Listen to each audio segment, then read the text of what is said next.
हम पढ़ रहे हैं श्रीमद् भगवद गीता चौथा अध्याय। तो चौथे अध्याय में हमने 13 नंबर के श्लोक तक पढ़ लिया था, जहां हम कृष्ण के जन्म और कर्म की दिव्यता के बारे में पढ़ रहे थे। तो कृष्ण के जन्म की दिव्यता हमने समझ ली थी। अब हम आगे पढ़ रहे थे कृष्ण के कर्म की दिव्यता। और बीच में एक श्लोक आया था जिसमें 4 वर्णों का जिक्र था, जहां श्री कृष्ण ने हमको बताया कि जो वर्ण है वो हमारी चेतना पे डिपेंड करता है। हमारी चेतना जितनी ऊंची होगी उतने ऊंचे वर्ण में हम कहलाएंगे। जैसे सबसे ऊंचा ब्राह्मण वर्ण कहलाया है, और जो सबसे नीचा है वो शूद्र वर्ण कहलाया है। तो वर्ण हमारे हाथ में है, पर जो जन्म है, जिस परिवार में हम जन्म लेते हैं वो हमारे हाथ में नहीं है। और जिस परिवार में हम जन्म लेते हैं उसके हिसाब से हमारी जाति तय कर दी गई है। जिस परिवार में हम जिस कुल में जन्म लेते हैं उस कुल की जाति हमारी जाति हो जाती है। तो जाति हमारे हाथ में तो नहीं है, पर हाँ वर्ण हमारे हाथ में है।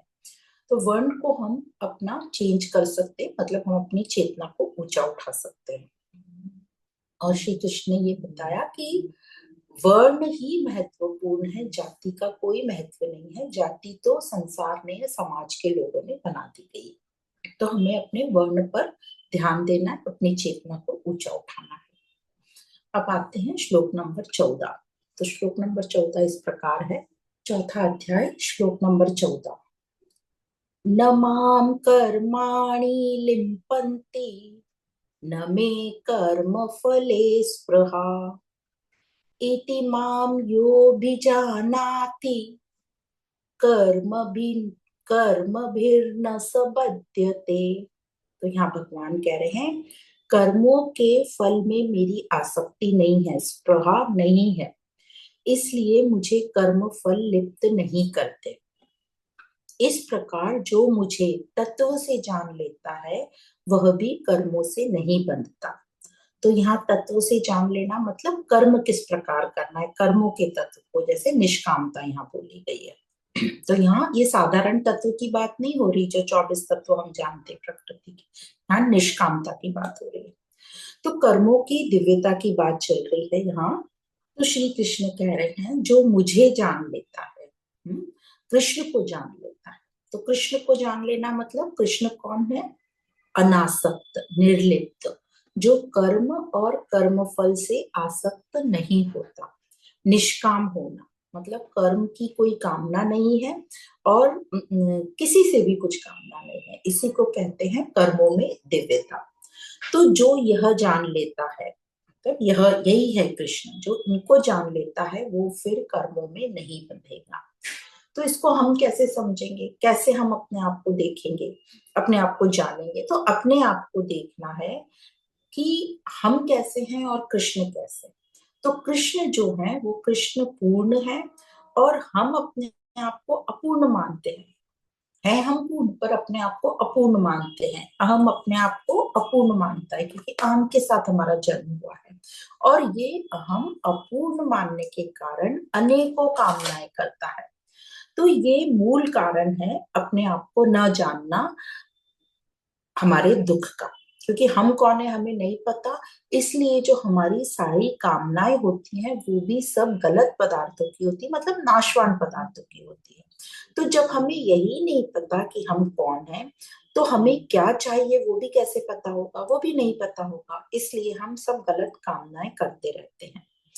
और फिर यदि हमारी कामना पूरी हो जाती, मतलब जो हम आशा रखते हैं कामना की वो पूरी हो जाती है, तो जो उसका फल आता है उससे हम आसक्त हुए फिरते हैं। क्योंकि हमें पता ही नहीं है कि हम क्या हैं, तो गलत कामना की तो फल भी गलत होंगे, तो हम उस फल को ही इतने उससे आसक्त हो जाते हैं, उसको ही लिए लिए फिरते हैं, और उसके साथ हमें संसार से बहुत सारी ठोकरें मिलती हैं। जैसे हम अपने लाइफ में भी देखते हैं, हम अपने बच्चों से आसक्त हो गए। पहले अपने प्रार्थना की भगवान हमें बच्चे दे दे, फिर बच्चे हुए, फिर बच्चे हुए तो हम उनसे इतने आसक्त हो गए। अब जब बच्चे हमारा कहना नहीं सुनते, ये संसार में जैसे भी चल रहा है आज का वातावरण, तो हमें संसार, फिर हमें दुख मिलता है। तो जब हमारी आशा पूरी हो जाती है तो हम उसके फल से आसक्त होते हैं, और फिर उसी फल से आसक्त होने के कारण हम दुखी होते रहते हैं।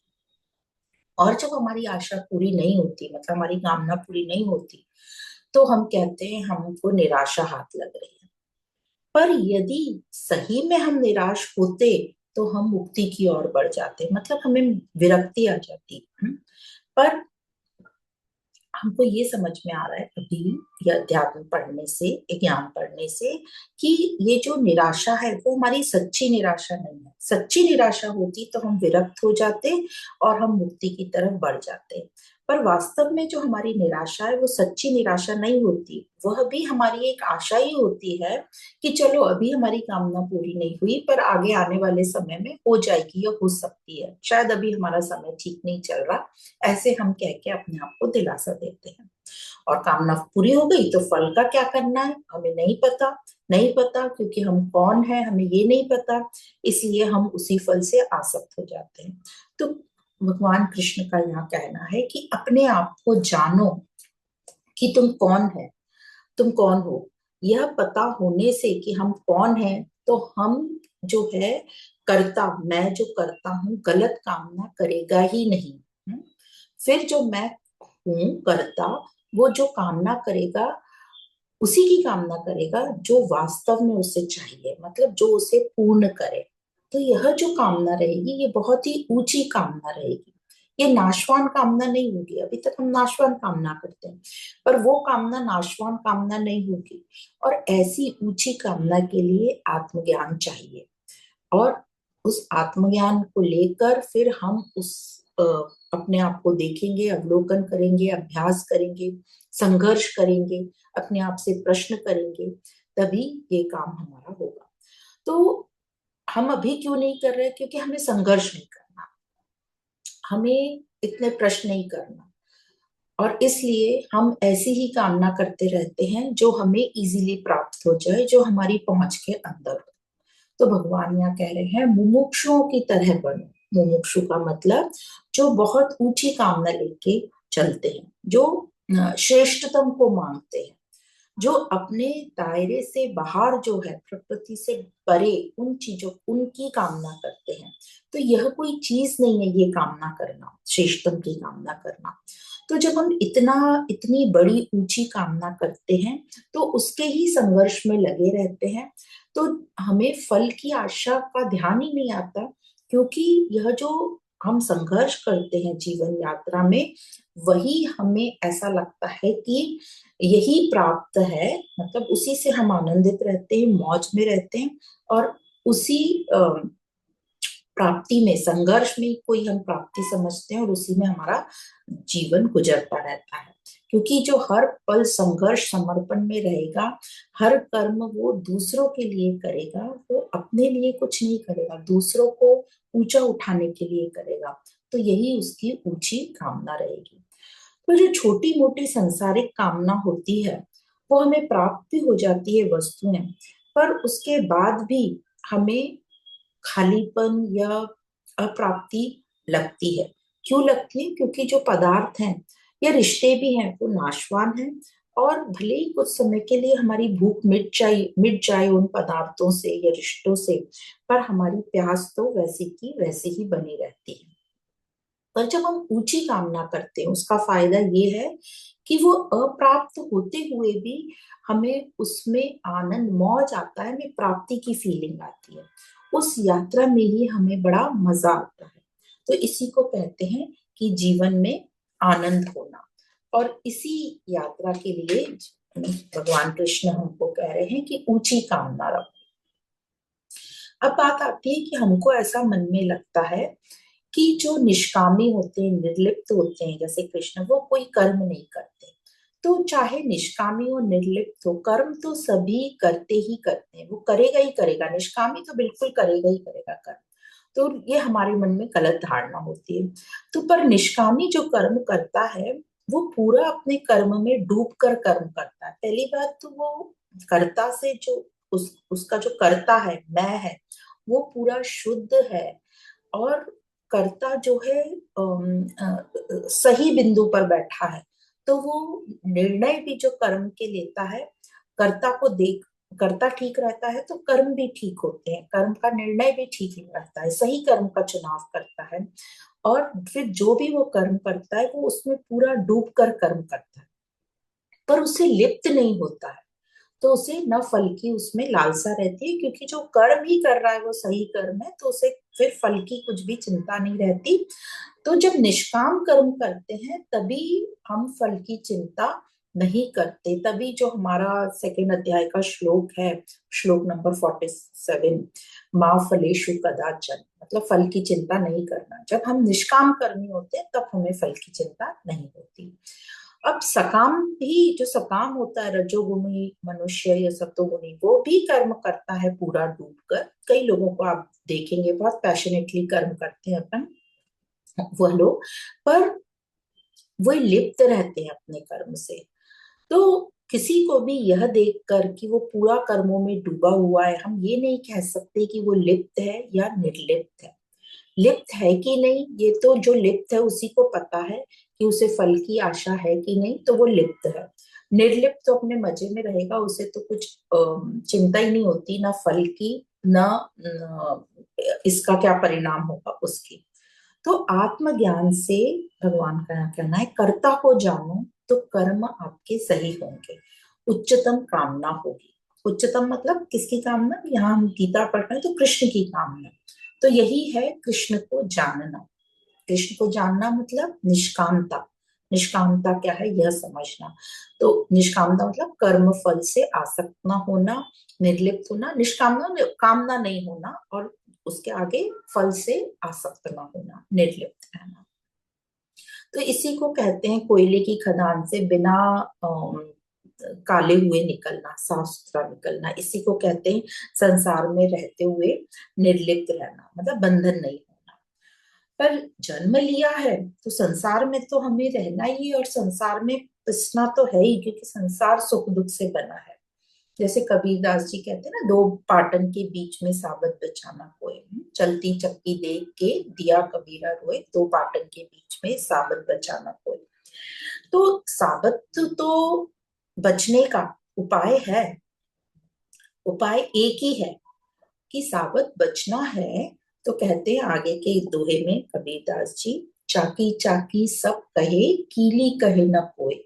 कीली से जो बंधा रहे, बाल ना बांका होए। कीली मतलब वो जो भट्टी है, उसके जो बीच का हिस्सा है, उसको कीली या धुरी बोलते हैं। तो जो अनाज के दाने कीली के पास रह जाते हैं वो साबत बच जाते हैं, वो नहीं पिसते। तो कीली से हम यहाँ पर समझ सकते हैं, कीली मतलब गुरु, या कीली मतलब सत्य या परम। तो जो उसके जितना नजदीक रहेगा उतना साबत बचा रहेगा। तो भगवान यहाँ कह रहे हैं कि संसार में, घट्टी में दो पाटन के बीच तो सबको पिसना ही है, पर साबत बचे रहना है। तो एक ही उपाय है कि कीली से जुड़े रहो। कीली मतलब गुरु या परम। तो बचने का यही एक चांस है कि सत से जुड़े रहो। तो इस प्रकार इस श्लोक में हमें बताया है कि कैसे हम निष्कामी और निर्लिप्त हो सकते हैं, कृष्ण को जानने को बता रहे हैं। अब प्रॉब्लम ये आती है कि हमको अधूरा ज्ञान है, हम सभी को अधूरा ज्ञान होता है, इसलिए हम सही कर्म का चुनाव नहीं कर सकते, क्योंकि हमने खुद ग्रंथों को पढ़ा नहीं है। बस बस कहीं सुनी बात हमने समझ सुन ली, और किससे सुनी, ऐसे ही चलते फिरते लोगों से, और उसी को हम अपना लेते हैं। बस कर्म करते जाओ, फल की चिंता ना करो। पर ये कोई नहीं बोलता कि हाँ, कर्म का मतलब है निष्काम कर्म करोगे तभी फल की चिंता नहीं करोगे। सकाम कर्म करोगे तो फल की चिंता करनी ही पड़ेगी, जरूरी है वो करना।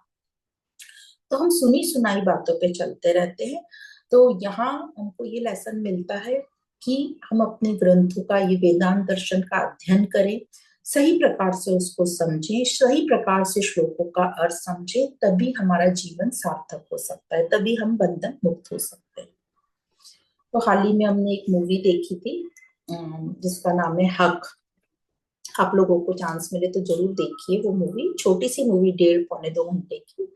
उसमें ऐसे एक कपल की स्टोरी है कि जो हस्बैंड है वो अपनी वाइफ को तलाक दे देता है, और वो जो वाइफ है वो कैसे अपना केस लड़ती है हस्बैंड हस्बैंड के लिए, कि उसके 3 बच्चे हैं तो बच्चों को पालने पोषण के लिए वो भत्ता मांगती है। पर वो हस्बैंड इनकार कर देता है, जबकि वो हस्बैंड बहुत ही रिच अमीर है और बहुत जाना माना वकील है। तो किस प्रकार बताया है कि वो जो हस्बैंड है वो मुस्लिम लॉ का बार बार बोल बोल कर और बताता है कि मैंने तो तलाक कर दिया उसको, तो अब वो मेरी वाइफ नहीं है, वो मेरी बीवी नहीं है, क्योंकि मैंने तलाक बोल दिया उसको, 3 बार तलाक तलाक तलाक बोल दिया। और बहुत टाइम तक बताते हैं, वो केस चलता है और एंड में जो बताते हैं कि जो वाइफ है उसकी वो पढ़ी लिखी नहीं है, पर उसको कुरान की पूरी जानकारी है, उसने कुरान ठीक तरीके से पढ़ी और समझी है। तो आखिरी में बताते हैं कि वो अपना केस खुद फाइट करती है और कोर्ट में वो खुद खड़े होके कुरान के बेसिस पे बताती है कि आप मुस्लिम लॉ तो बोल रहे हैं कि मुस्लिम लॉ में ये है, मुस्लिम लॉ में वो है कि तलाक हो गया तो बीवी नहीं है, पर कुरान में तो ऐसा लिखा है कि तलाक होता है ऐसा, तलाक तलाक तलाक बोल के, तो उसके बाद ये पति को जो भी है उसको क्या सजा मिलनी चाहिए, पर किसी भी पति को ऐसी सजा नहीं मिली है। तो कोर्ट ऑब्जेक्शन उठाते हैं कुछ, या उसका जो वकील है वो मतलब उसका हस्बैंड, तो वो ये बोलती है कोई भी लॉ जो है, ये जो मुस्लिम लॉ है ये कुरान के बेसिस पे बना है, तो कुरान कुरान से बड़ा तो ये मुस्लिम लॉ नहीं हो सकता। और कुरान में जो पहला शब्द लिखा है वो है इकरा। इकरा मतलब पढ़ो, मतलब समझो, इसको पढ़ो ठीक प्रकार से। तो आपने ये कुरान तो ठीक से नहीं पढ़ी है, ना समझी है, और आप जो है मुस्लिम लॉ की बात कर रहे हैं। तो इस प्रकार वो अपना केस जीतती है और एंड में जो बताते हैं उसकी जो वाइफ है उसकी जो वकील रहती है वो पूछती है कि मैडम अब आप अपना गुजारा कैसे करते हो, तो वो बताती है कि मैं ऐसे पढ़ी लिखी तो नहीं हूँ, पर मैं बच्चों को कुरान की तालीम देती हूँ और इसी प्रकार मेरा खर्चा चलता है। तो यहाँ समझने की बात ये है कि हमारा भी जो संविधान है ये वो वेदांत पर बना हुआ है, जिसमें बंधुत्व की बात है, मित्रता की बात है, समता की बात है, पर हम उसको जानते ही नहीं है। और हम जो है कहीं सुनी बातों पे चलते रहते हैं और उसको नकार देते हैं, नजरअंदाज कर देते हैं। तो अपने दर्शन को पढ़ो, समझो, और उसमें कुछ जो कहा है उसको करने की कोशिश करो। यदि हमने उसको ठीक से समझ लिया तो हम अपने आप को ईमानदारी से देख लेंगे और हम खुद ही उन चीजों से छूट जाएंगे, निर्लिप्त हो जाएंगे। तो ये था श्लोक नंबर 14। अब आगे चलते हैं श्लोक नंबर 15। एवं ज्ञात्वा कृतं कर्म पूर्वैरपि मुमुक्षुभिः कुरु कर्मैव तस्मात् त्वं पूर्वैः पूर्वतरं कृतम्। तो भगवान कह रहे हैं पूर्व काल में मुमुक्षुओं ने भी इस प्रकार ज्ञान, पूर्व काल में मुमुक्षुओं ने भी इस प्रकार जानकर ही कर्म किए हैं, इसलिए तू भी पूर्व जनों द्वारा सदा से किए जाने वाले कर्मों को ही कर, उन्हीं की तरह कर। तो कह रहे हैं कृष्ण कि मुमुक्षुओं ने भी इसी प्रकार जाना और कर्म किया, मतलब जैसे पिछले श्लोक में बोला, कृष्ण को जाना, निष्कामता को जाना आत्मज्ञान के द्वारा और कर्म किए। तो यहाँ शब्द आया है पूर्वजन्म। पूर्वजन्मों, तो ये एक्सप्लेनेशन में जो शब्द आया है, तो अपने पूर्वज को मत समझ लेना जो हमारे कुल के पूर्वज हैं। ये पूर्वज मतलब जो महात्मा लोग हैं, जो मुमुक्षु लोग हैं, उनकी बात कर रहे हैं। क्योंकि हमारे पूर्वजों ने तो यदि जो अंधविश्वास में काम किए होंगे तो हम सोचेंगे कि वही काम हमें करने, नहीं, ये जो उच्चतम लोगों ने, जो महात्माओं ने, उनको यहाँ पर पूर्वज कहा जा रहा है। तो इन मुमुक्षुओं को हम कैसे पहचानेंगे या हम कैसे जानेंगे? तो जो अतीत में संत लोग हुए उन्होंने जो हमें ज्ञान दिया है, जो आज हमारे पास इन वेदांत उपनिषदों के रूप में है, जो ग्रंथों के माध्यम से हम उन्हें जान पा रहे हैं, जैसे अष्टवक्र गुरु हुए, रमन महर्षि हुए, योग वशिष्ठ जी हुए, आदि शंकराचार्य जी हुए, भगवान बुद्ध, भगवान महावीर, रामकृष्ण परमहंस, विवेकानंद जी, जय कृष्ण मूर्ति। तो ये सब जो संत लोग हुए हैं इनकी संगति रखो, मतलब इन्होंने जो हमें ज्ञान दिया है, जो हमारे पास इनके ग्रंथ है, उनको पढ़ो, उनको समझो, इनको देखो और अपने जीवन को देखो कि ये क्या करते थे और हम क्या कर रहे हैं। तो इन जिनके भी नाम अभी बोले और बहुत से ऐसे जो हुए हैं, इन सब में से किसी ने ये नहीं कहा कि हम निष्काम और निर्लिप्त होने जा रहे हैं, है ना। घर छोड़ते समय भी उन्होंने ये नहीं कहा कि हम निष्काम होने जा रहे हैं। उन सबकी एक ही बात है कि हम अपनी खोज में जा रहे हैं, अपने को जानने की बात वो करते हैं, और इसी को कहते हैं आत्मज्ञान। तो आत्मज्ञान के बिना ना निष्कामता आ सकती है, ना निर्लिप्तता, ये आ ही नहीं सकती। इसलिए कहते हैं आत्म स्नान ही उच्चतम स्नान है। तो जो हम स्नान की बात करते हैं, हमने ये सिंबॉलिक बोला था स्नान, आत्म स्नान, तो हम लोग जाके ब्रह्म मुहूर्त में नदियों में स्नान करने लगे, उससे हमारा मन साफ नहीं हो रहा, हमारी नदियां ही और खराब हो रही हैं। तो यहाँ बात आ रही है आत्म स्नान की, आत्मज्ञान लेके अपना अवलोकन करना, अभ्यास करना, और उसी से हमें निष्कामता और निर्लिप्तता तक हम पहुंचेंगे, उसी को कहते हैं आत्म स्नान। और वही स्नान हमारे लिए कर महत्वपूर्ण है और उच्चतम है।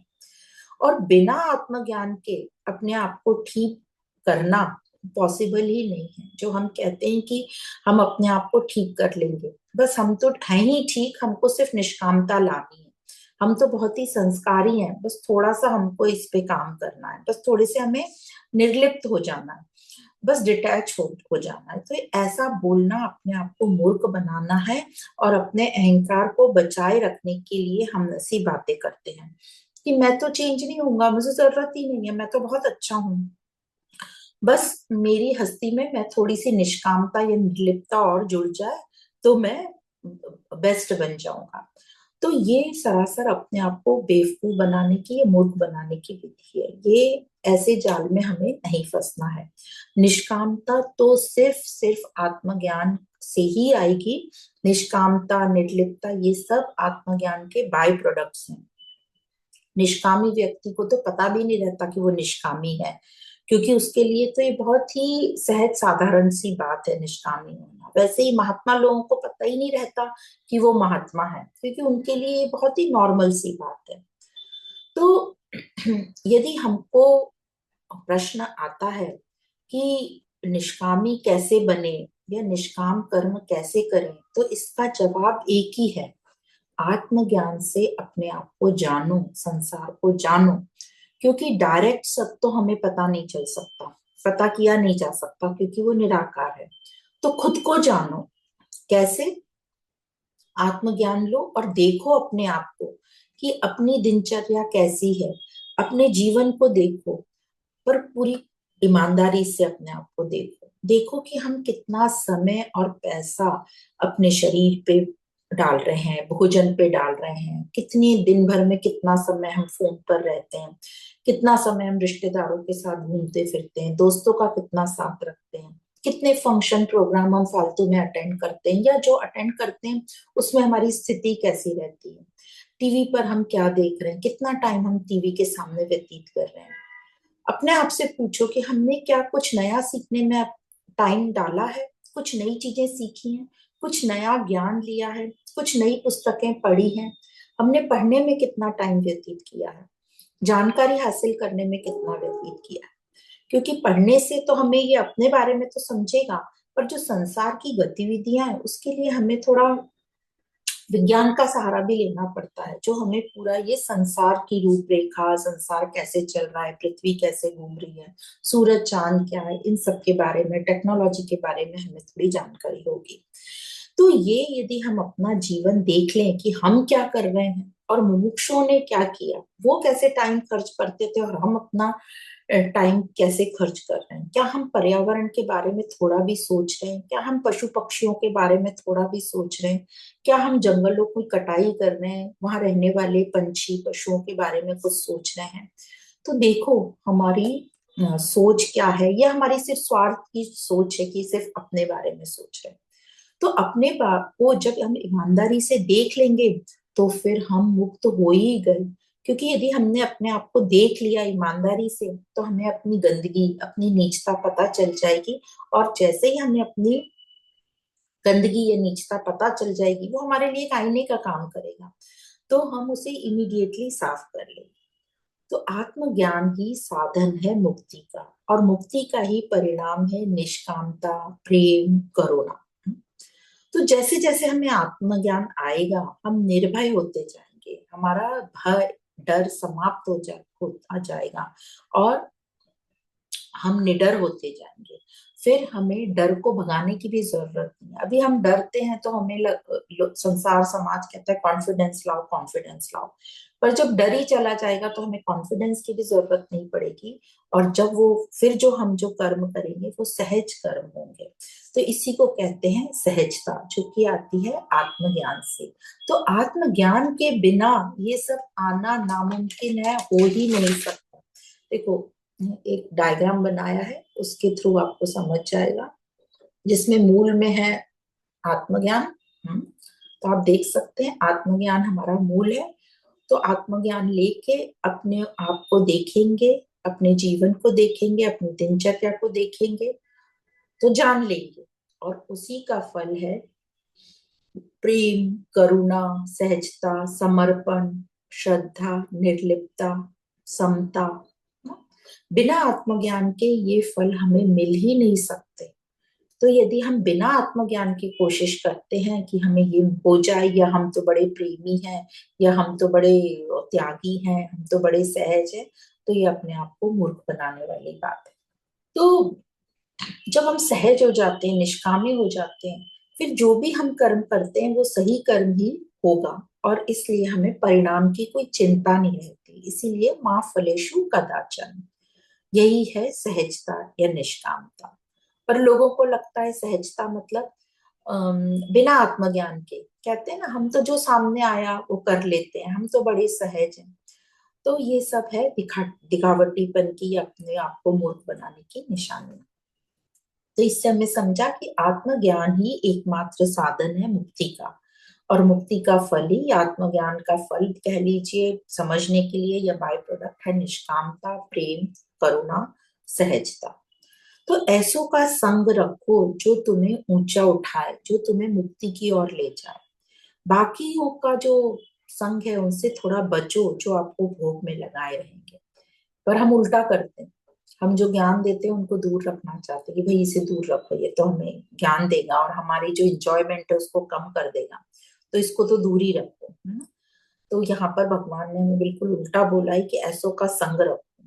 अब कई लोग बोलते हैं ऐसे लोग मिलते ही नहीं है। हाँ, ऐसे लोग कम हैं, पर इतनी जनसंख्या है, कुछ ना कुछ तो हमें मिलेगा ही। और नहीं तो ये पुस्तकें ज्ञान बहुत हैं जिनका हम संग कर सकते हैं। तो संग अपना अच्छा रखो। इसी के उपलक्ष्य में एक बोध कथा है, वो मैं आपको बताती हूँ कि ये बौद्ध धर्म से ली हुई है ये कथा। इसमें ऐसा बताते हैं कि एक वैश्या है जो कि बेहद ही सुंदर है, बहुत ही खूबसूरत है।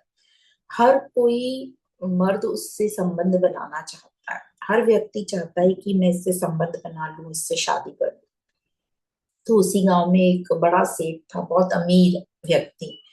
वो आता है और उससे कहता है कि मैं तुमसे विवाह करना चाहता हूँ। तो इस वैश्या ने मना कर दिया कि नहीं नहीं, मैं आपसे विवाह नहीं कर सकती, मैं नहीं चाहती आपके साथ विवाह करना। तो इस जो अमीर व्यक्ति सेठ है, इसको बहुत गुस्सा आता है। वो बोलता है कि मेरे पास पैसा है, नाम है, इज्जत है, और तुम तो एक वैश्या हो, फिर तुम कैसे मना कर सकती हो, तुमसे कौन विवाह करेगा। तो वैश्या ने कहा कि कुछ समय पहले मेरे पास यहाँ पर एक भिक्षु आए थे, और मैं तो उनकी हो गई, मेरा विवाह उनके साथ हो गया। तो सेठ बोला, वो तो अभी यहाँ है ही नहीं, वो तो भिक्षु है, वो तो चला गया, और विवाह भी उसने नहीं किया, और अब शायद वो आएगा भी नहीं। भिक्षुओं का तो ऐसा ही रहता है, जरूरी नहीं है वो आए। तो वैश्या बोली कि वह अभी यहाँ नहीं है तो क्या हुआ, विवाह नहीं किया तो क्या हुआ, पर उसकी जो संगति थोड़े दिन के ही लिए जो मुझे मिली, मैंने अपने आप को जान लिया, उसने मेरी स्थिति को ऊपर उठा दिया, ऐसा वो बोलना चाहती है। तो ऐसे व्यक्ति की तो रखैल बनना भी मुझे स्वीकार है, जो यहाँ है नहीं अभी, फिर भी उसकी मौजूदगी पूरी तरह मुझे फील होती है, या उसकी मौजूदगी की खुशबू है यहाँ पर। और तुम्हारा तो विवाह को भी मैं अस्वीकार करूंगी। तो यहाँ पर यह बता रहे हैं कि जिसको सच की या परम की सुगंध मिल गई या उसको उसका स्वाद मिल गया, वह फिर संसार के स्वाद को तो नकार ही देगा, उसको कभी भी स्वीकार नहीं करेगा। तो अच्छा संग रखो, ऐसो का संग रखो जो अपने को ऊपर उठा दे, जो अपने को मुक्त करा दे। और नीचे वालों का भी हम संग करते हैं तो कोशिश करो कि हम उनको ऊपर उठा लें। तो इस प्रकार इस श्लोक में बताया गया है। अब हम आगे चलते हैं, श्लोक नंबर 16। किम कर्म किम कर्मेति कव्योप्यत्र मोहिताः, कव्योप्यत्र मोहिताः तत्ते कर्म प्रवक्ष्यामि यज्ञात्वा मोक्ष्यसे शुभात्। तो यहाँ बता रहे हैं कि कर्म क्या है और अकर्म क्या है। इस प्रकार इस विषय में विद्वान भी मोहित हो जाते हैं, अतः वह कर्म मैं तुझे भली भांति कहूंगा, जिसको जानकर तू अशुभ अर्थात कर्म बंधन मतलब संसार बंधन से मुक्त हो जाएगा। तो श्री कृष्ण कह रहे हैं इस कर्म और अकर्म को लेकर बड़े बड़े ज्ञानी भी संशय में आ जाते हैं, मोहित हो जाते हैं। तुम इसे समझो अर्जुन, तो तुम दुख से मुक्त हो जाओगे।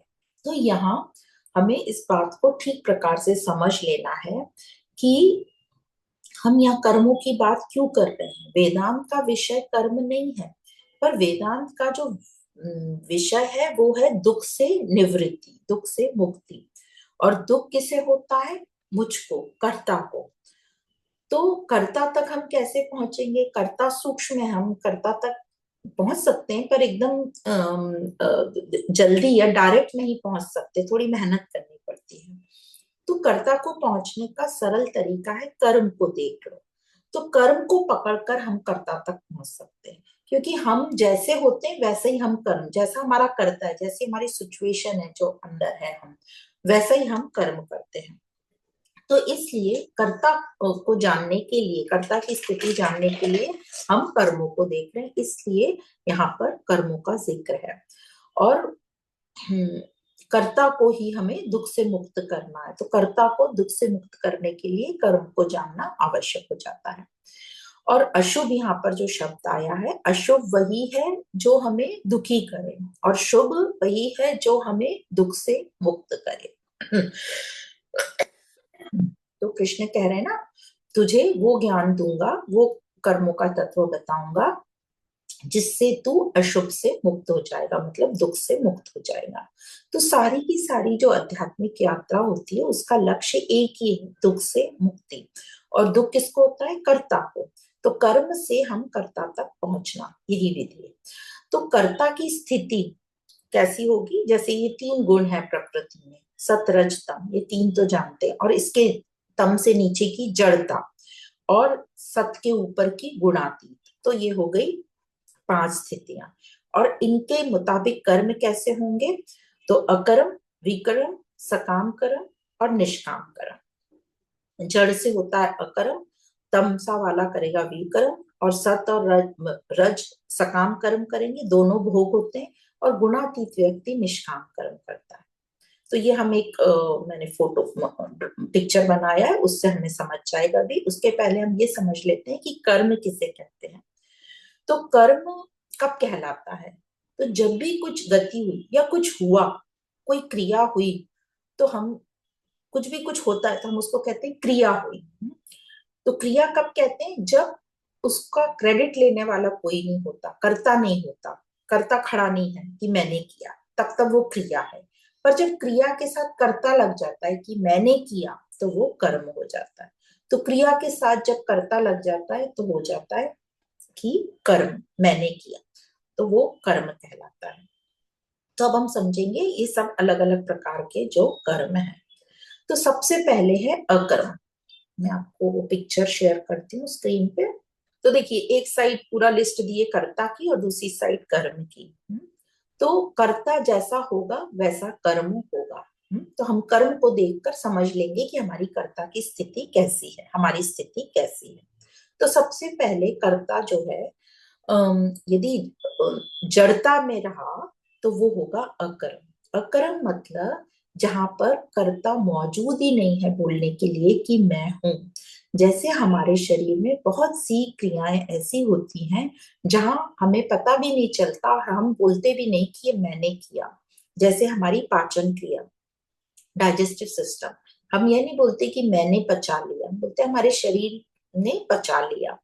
यह हमारे हृदय की धड़कन, हार्ट बीट, इस तरह की अनेकों क्रियाएं हैं जिसमें कर्ता खड़ा नहीं होता, तो उसको बोलते हैं जड़ता। यह पत्थर, टेबल, इन सब चीजों में भी चेंजेस होते रहते हैं, क्रियाएं चलती रहती हैं बहुत ही माइक्रोस्कोपिक लेवल पर इसमें कहीं भी कर्ता नहीं खड़ा होता कि मैंने किया या मैंने किया। जैसे पेड़ों का बढ़ना, नदियों का चलना, तो इन सबको हम बोल सकते हैं अकर्म। फिर आता है तामसिक। जो तामसिक होता है वो जो भी कर्म करता है, तामसिक व्यक्ति कैसा होता है, बेहोशी में होता है, नशे में होता है, नींद में होता है, तो वो जो भी कर्म इस हालत में करता है उसको बोलते हैं विकर्म। विकर्म मतलब जो कर्म किसी के लिए भी लाभदायक नहीं है, सबके लिए ये हानिकारक है, इनको कहते हैं विकर्म, जो बेहोशी और नशे में होते हैं। फिर होते हैं राजसिक। जो राजसिक होते हैं उनके जो कर्म होते हैं उनको कहते हैं सकाम कर्म। सकाम मतलब उनकी कुछ कामना है पूरी करने के लिए, उसके लिए वो कर्म करते हैं।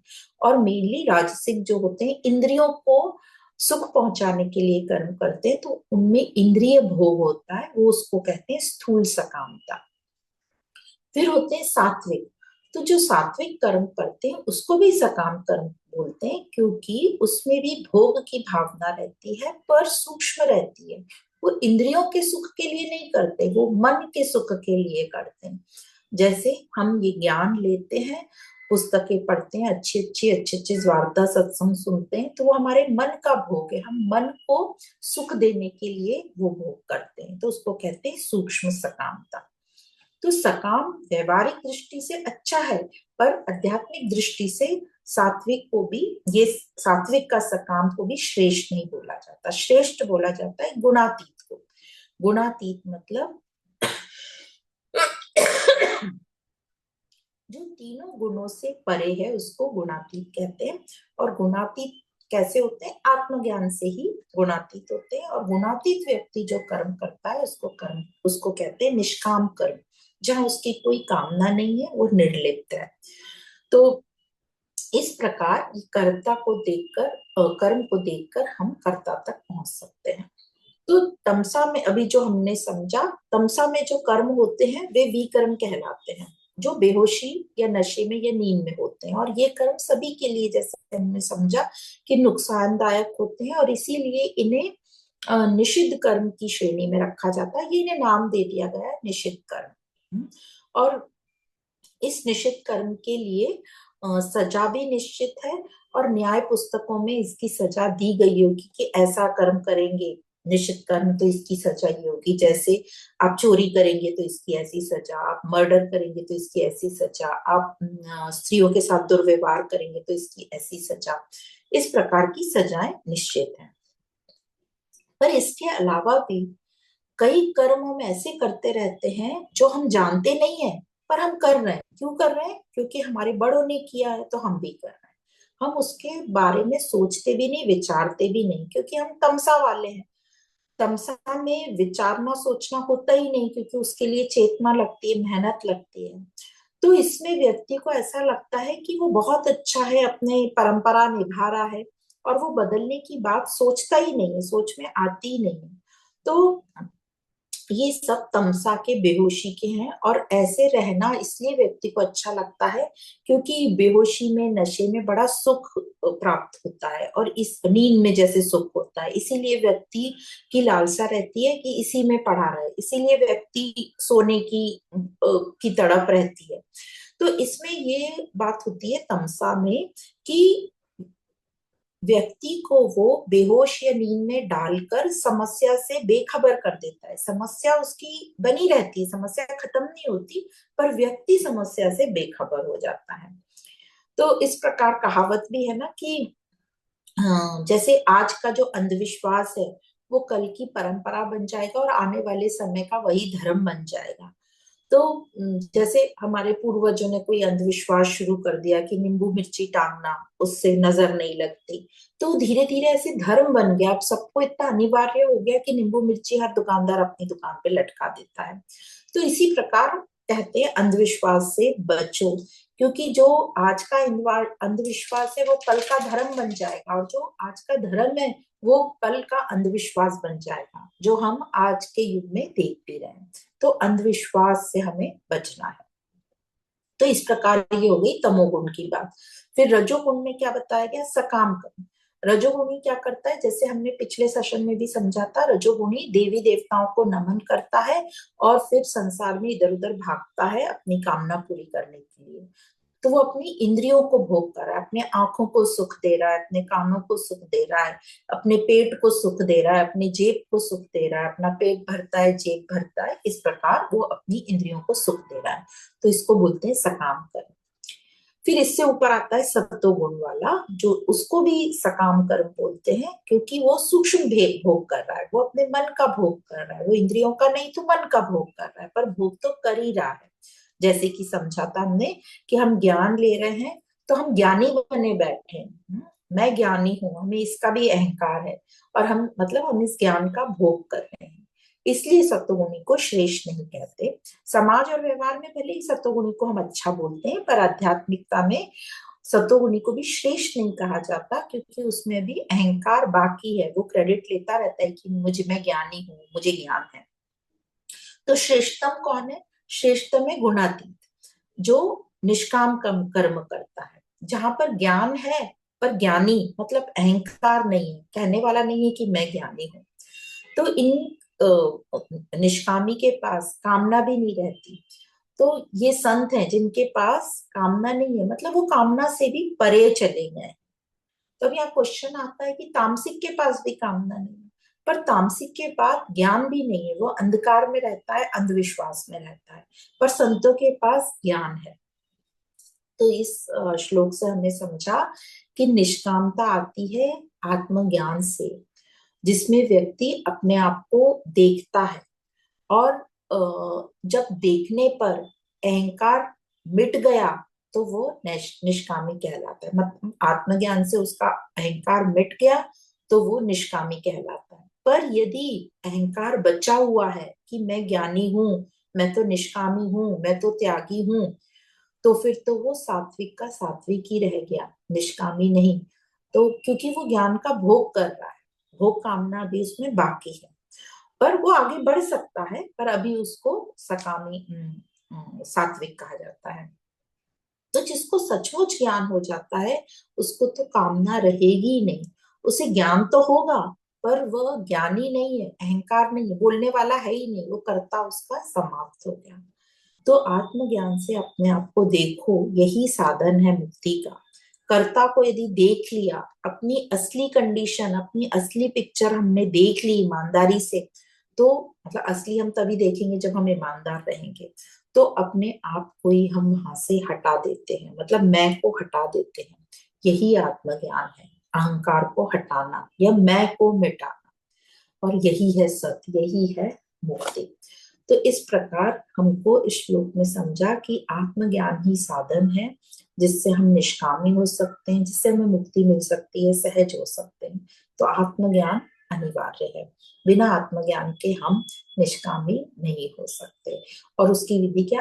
आत्मज्ञान लो और अपने आप को देखो, अपने आप अपनी दिनचर्या देखो कि हम क्या हैं, हम क्या कर रहे हैं। यदि अपने आप को देख लिया तो फिर सही से देख लिया, ईमानदारी से, तो हम निष्कामी तक पहुंच सकते हैं। तो ये था आज का हमारे 3 श्लोक का शॉर्ट में मीनिंग। आप सभी को बहुत बहुत धन्यवाद।